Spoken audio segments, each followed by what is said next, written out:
My guest tonight works tirelessly to bring us the news, and now he is the news, here to tell us about his coronavirus diagnosis and how he saved his wife, Allie's life.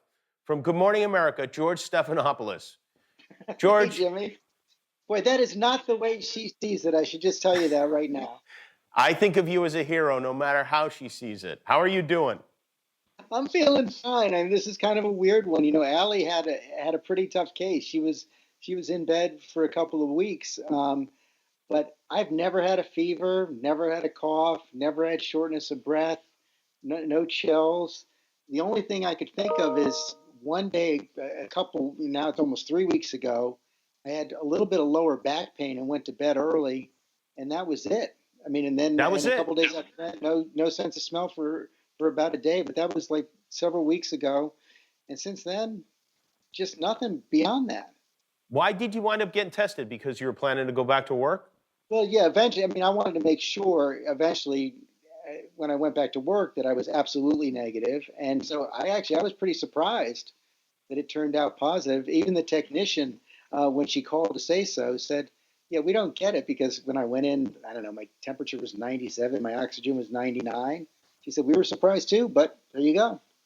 But you are working, you're anchoring Good Morning America from what, your dining room? Is that where you are? Yeah, I'm in the living room now, but I'm looking at the dining room. I would do it from the dining room. What is that like? Has everything stopped in the house for that, or are you Well, they're normally sleeping during GMA time, so that helps. Right. My biggest concern is the dogs going nuts and seeing a squirrel in the backyard and going a little bit crazy. So it's kind of worked around it. So your number one issue is squirrels right now. Squirrels and hair. Yeah. And hair. Who is doing your hair? Can't you tell? I'm doing it myself. I'm doing mine as well, and it's embarrassing to even talk about who's doing your hair. But I know that typically at your workplace, you've got 3 people. You got one person does your hair and one for each eyebrow. Yes? Well, they take a lot of work. So how are your daughters doing? I know you have 2 teenage daughters. Are they okay? They are doing great. They're watching this right now. They're sitting across the room, and they're doing the distance learning thing on their laptops all day, complaining about homework, so we know everything is going well, like that. And they've also turned me on to Love Island. Oh, you're watching Love Island, huh? Love Island, Australia, yeah. Annals of bad parenting, right there. Well, is Allie up and around, or is she still like E.T. at the end of the movie? Oh, there she is. Hi, Allie. Hi. Hey, I did want to talk to you. I really want to talk to you. You mind we take a break and we'll come back and talk to Allie and George, who are standing by in their home. I'm the teaser. I'm being the teaser. You're the teaser. That's right. We'll be right back. We are chatting with George Stephanopoulos and Allie Wentworth, both of whom have the coronavirus, and you both look great. You look real good. This gives me hope. Allie, you had it really bad, right? It's funny because, which is very indicative of our lives, I get corona and I'm deathly ill for 3 weeks with a high fever and sweating and achy, and going crazy like Martin Sheen in Apocalypse Now. And George gets it and he has no symptoms. Does that annoy you that George, he wasn't able to smell cologne for an hour? Nothing annoyed me, Jimmy. And if I wasn't quarantined with him, we would probably take a separate weekend away. Did George take good care of you? How did it work? Would you ring a bell if you needed something? He just knew. He instinctually knew when I needed to have my temperature taken, he didn't have to bathe me or anything, but he brought me food and chicken soup and lemonade, and he was actually a rock star. Oh, look at this. Girl, kids! All right, we're homeschooling. trying to raise a couple of makeup artists. I know that's always been your dream. If we're that lucky. It's all about trade school now, Jimmy. Allie, how long were you in your bedroom? How long were you actually confined to the bedroom? 16 days. I would say 16 days, yeah. Holy cow. And how do you handle that? What are you doing in there? Well, first of all, you're basically just focused on getting healthy, right? And getting well. So you're basically sleeping and taking Tylenol PM. And I watched all 7 seasons of Mad Men. And in Oh, my you did? delirium, I actually believed I thought I was married to John Hamm and that he was cheating on me. And so George had hair. And so now George is quarantined whether we're in a pandemic or not. And you're now, we assume that there's no way you can get it now, right? I mean, because you've had it, you're That is okay. the Oh, assumption. you know, who knows?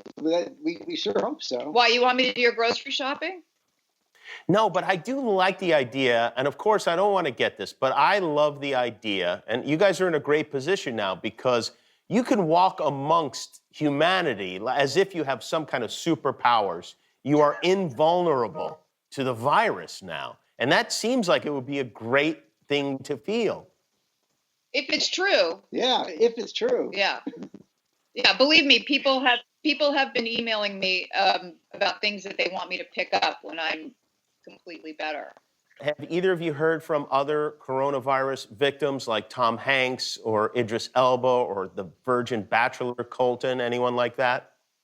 I wish I had heard from Idris Elba, but I did talk to people who had it, and they were really helpful, telling me, make sure you drink a lot of orange juice and rest, and that kind of stuff was great. And I'm telling you right now on Jimmy Kimmel that you can DM me on Instagram if you have it and you're scared or you want any sort of pointers.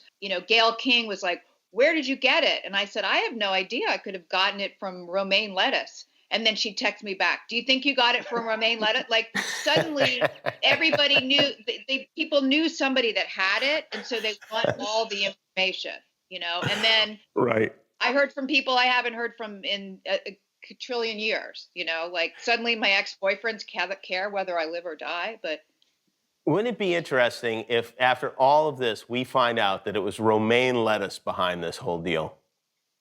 No more Caesars. Oh, well. we're arugula people anyway, so we don't really care.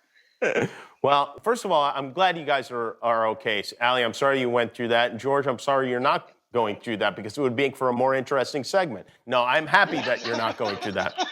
But each night, I've asked our guests to pick a charity. I'll make a donation to that charity, and we encourage others to do that too. What charity have you selected? This is a great one. I really hope people continue and learn more about it. It's called RIP Medical Debt.